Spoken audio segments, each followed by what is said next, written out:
Doctor దగ్గర అంటే నాకు ఏముంటే వెళ్ళాను, రోగం ఉంటే వెళ్ళాను.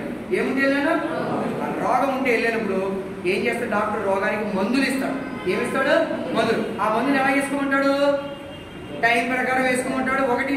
రెండోది ఈ మోతాదులో వేసుకోవాలి. ఇప్పుడు ఫర్ ఎగ్జాంపుల్ చిన్నపిల్లలు జ్వరం వచ్చిందనుకో పారాసిటమాల్ 125 కానీ 250 కానీ ఇస్తాం. మనకి జ్వరం వస్తే ఎంత తీసుకుంటాం? 650. మరి 250 తీసుకుంటే మనకు పని చేస్తుందా కదా? అంటే ఇంత దానికి ఎంత వేసుకోవాలి అంటే దాన్ని థెరాపిటిక్ యూజ్ అంటాం. దాన్ని ఏమంటాము?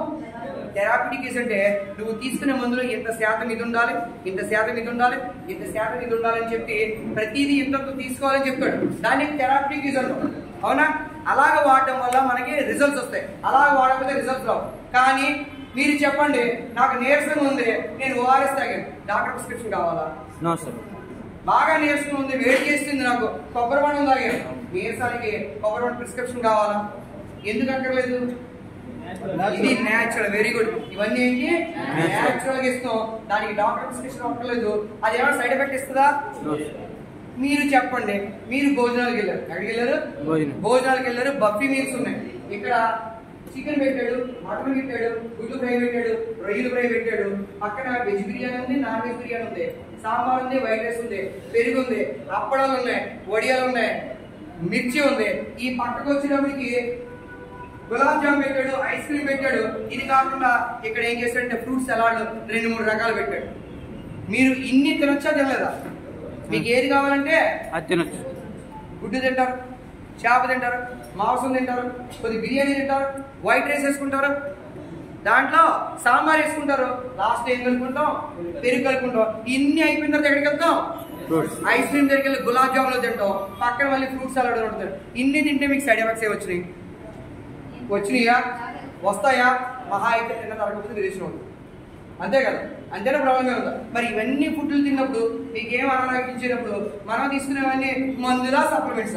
సప్లిమెంట్స్ ఏంటి? నేచురల్ గా ఫుడ్ ఇస్తాం కదా. మరి ఇవన్నీ తీసుకోవడం మీకు ఏమైనా డిసడ్వాంటేజ్ ఉందా? వస్తుందా? రాదు. సో మందులన్నీ కూడా మన కిడ్నీ మీద పనిచేస్తాయి. ఏం దేని మీద పనిచేస్తాయి? కిడ్నీ మీద. ఇప్పుడు నాకు తలపోటు వచ్చింది, రెండు నొప్పి వచ్చింది, కాళ్ళు నొప్పి వచ్చింది, పెయిన్ కిల్లర్స్ వాడతాం. పెయిన్ కిల్లర్స్ మనం తీసుకున్నప్పుడు వాటిని NSAIDs అంటాం. ఏమంటాము? NSAIDs, non steroid anti inflammatory drugs అంటాము. ఇవి తీసుకున్నప్పుడు ఏ మందు అయినా కూడా పెయిన్ కిల్లర్ అయినా కిడ్నీ మీద ఫలితంగా పనిచేస్తే ఎక్కువ వాడితే కిడ్నీ ఫెయిల్యూర్ అవుతాయి. కానీ మన మందులు ఏమైనా పెయిన్ కిల్లర్సా? కొన్ని ఏమైనా మందులా? ఇవన్నీ సప్లిమెంట్స్. సప్లిమెంట్స్ తీసుకోవడం వల్ల మన కిడ్నీ మీద ఏ ప్రభావం ఉండదు. కిడ్నీ మీద ప్రభావం మన ఆరోగ్యం ఉంటాం, ఆరోగ్యం ఉంటాం. ఇప్పుడు మీరు చెప్పండి, మీరు భోజనం ఎంతకాలం చేస్తారమ్మా? మీరు ఎందుకు మానేసి కదా కొంతకాలం? మానేస్తే ఏమవుతుంది? మన శరీరానికి శక్తి ఉండదు, బలం ఉండదు, సామర్థ్యం ఉండదు, ఎదుగుదల. అవునా? మరి నాకు తలపోటు వచ్చింది, జ్వరం వచ్చింది, టాబ్లెట్ ఒక 5 రోజులు వేసుకోమన్నాడు, వేసుకుంటాను. తర్వాత రోజుకి వేసుకుంటానా? మానేస్తానా? ఆ రోగం తగ్గిపోయింది, మానేస్తాను. తలపోటు వచ్చింది, వేసుకున్నాను, తగ్గిపోయింది. నడు నొప్పి 10 రోజులు ఉంది, వేసుకున్నాను, తగ్గిపోయింది. మరి వేసుకుంటాను, రోజుకి వేసుకోను. మరి ఇప్పుడు సప్లిమెంట్లు, అన్నం ఆకలిస్తే తింటాం, కూరగాయలు తింటాం, పళ్ళు తింటాం, ఇవి మానేస్తావా రోజుకి? ఎందుకు మానేము? ఇవి కావాలి. మన సప్లిమెంట్స్ కూడా నిత్యావసర వస్తువులు లాంటివే. నువ్వు ఎంతకాలం బతుకుంటావో నీ బాడీకి ఎనర్జీ కావాలి కదా. మనం మందులు కాదు కదా తీసుకునేది, ఏం తీసుకుంటాం? సప్లిమెంట్స్ కావాలి. ఫుడ్ సప్లిమెంట్స్ కొన్ని రోజులు వాడి మానేచ్చా, లేకపోతే 2 రోజులు వాడచ్చు. నువ్వు బతుకున్నంత కాలం నీ శరీరానికి ఆరోగ్యంగా ఉండాలంటే నువ్వు తినే ఆహార పదార్థాల్లో కలుషితం కాబట్టి కావలసిన పోషక విలువలు లేనప్పుడు మనం ఏం తీసుకుంటాం? నువ్వు ఆకుకూరలు, పళ్ళు, కాయలు తింటే అసలు నీకు మందు లేకపోలేదు. అవి లేకపోవడం వల్లే కదా నీకు వచ్చే రోగాలు. అవును కదా? నువ్వు టైంకి తిని టైంకి పడుకుంటే నీకు రోగమే రాదు. నువ్వు టైంకి తిని టైంకి పడుకోకపోవడం వల్లే నీకు రోగాలు వస్తాయి. ఆ రోగాలు రాకుండా ఉండాలంటే సరైన సమయం పడుకోవాలి, సరైన టైంకి తినాలి, సరైనటువంటి ఆహారం తీసుకుంటే నువ్వు హెల్తీగా ఉంటావు. అవి తీసుకోలేనప్పుడు నీకు ప్రాబ్లమ్స్ వస్తాయి. అవి నువ్వు ఏ రూపంలో తీసుకుంటావు? Food supplements. ఫుడ్ సప్లిమెంట్స్ లో తీసుకుంటావు. ఫుడ్ సప్లిమెంట్స్ వల్ల సైడ్ ఎఫెక్ట్స్ ఉంటాయా? కాబట్టి వాడచ్చలేదా? మరి మందులు అన్ని రోజులు వాడతామా? కాబట్టి ఏది ఎక్కువ కాలం వాడచ్చు మీరు చెప్పండి? మరి మందులు వాడటం వల్ల అడ్వాంటేజా, ఫుడ్ సప్లిమెంట్స్ వాడటం వల్ల అడ్వాంటేజ్?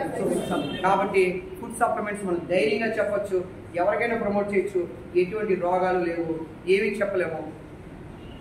గుర్తుంచుకోండి, మందులు వాడితే ఎక్కువ వాడితే చచ్చిపోయిన ఉన్నాడేమో కానీ ఫుడ్ సప్లిమెంట్స్ వాడితే నీ ఆరోగ్యం బాగుంటుంది. నువ్వు ఎప్పుడు పరిపూర్ణంగా ఆరోగ్యంగా 100 సంవత్సరాలు బతికేటువంటి ఒక్క అవకాశము మన వెస్టేజ్ సప్లిమెంట్స్